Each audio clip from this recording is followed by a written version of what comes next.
கொண்டாடுகிறோம்னா சாதாரணமாக எல்லாரும் நம்ம வந்து பெண்கள் மருதாணி வைக்கிற வழக்கம் உண்டு.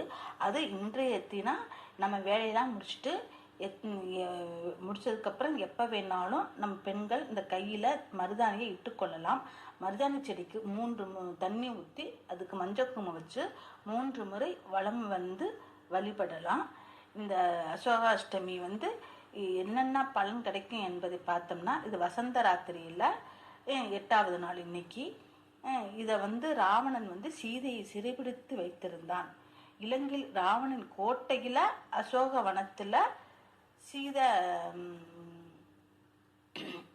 இருந்தான்னு நமக்கு எல்லாரும் அனைவருக்கும் தெரியும், புராணத்தில் கூறுது.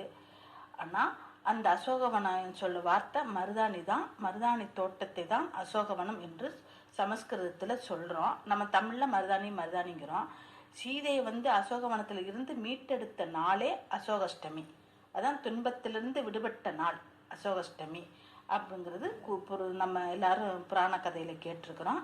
அதனால வழிபாடு, இந்த நாளை நம்ம வந்து வழிபாடு செய்யணும். அதிகாலை வேளையில எழுந்து நம்ம குளிச்ச பிறகு இதை எடுத்து எப்போ வேணாலும் இலைகளை எடுத்து பறித்து அரைச்சி தண்ணீர் மட்டும் நமக்கு தேவையில ஊற்றி மங்கள பொருள் எலுமிச்சம்பழத்தை புழிஞ்சு நம்ம இட்டுக்கொள்ளலாம். எந்த நேரத்தில் வேண்டுமானாலும் நம்ம இதை செய்யலாம். சீதாதேவிக்கு அசோகவனத்து துணையாக இருந்தது இந்த மருதாணி செடி தான்.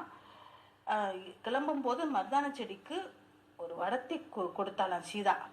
அது என்ன வரனா, இந்த துன்பத்தில் இருந்த சமயத்தில் எனக்கு ஆறுதலாக இருந்தது நீதான், அதே மாதிரி யார் கையில் இட்டு கொண்டாலும் அவளுடைய துன்பத்தை போக்குவாயாக என்று மகாலட்சுமியோட ஆசீர்வாதம் மருதாணி செடிக்கு கொடுத்து விட்டு செல்கிறார்.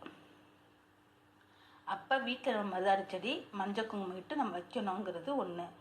கையில் வைத்து கொண்டு நம்ம சாமி கும்பிட்டால் நல்ல செல்வாக்கு கிடைக்கும், ஐஸ்வர்யம் பெருகும், பணக்கஷ்டம் தீரும், கடன் சுமை குறையும், குடும்ப ஒற்றுமை அதிகரிக்கும் என்பது ஒரு ஐதீகம். மேலும் அந்த குடும்பம் மேலோங்கி தலைத்து நிற்கும்.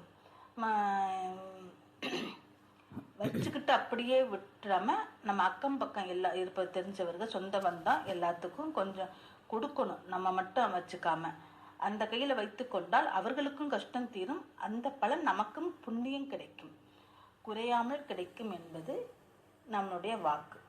அதனால் சொன்ன வழிபாட்டை செய்யக்கூடிய பெண்கள் சாட்சாத் மகாலட்சுமி தேவி சீதா தேவி அருள் நிச்சயம் பரிபூர்ணமாக கிடைக்கும் என்பது என்னுடைய நம்பிக்கை.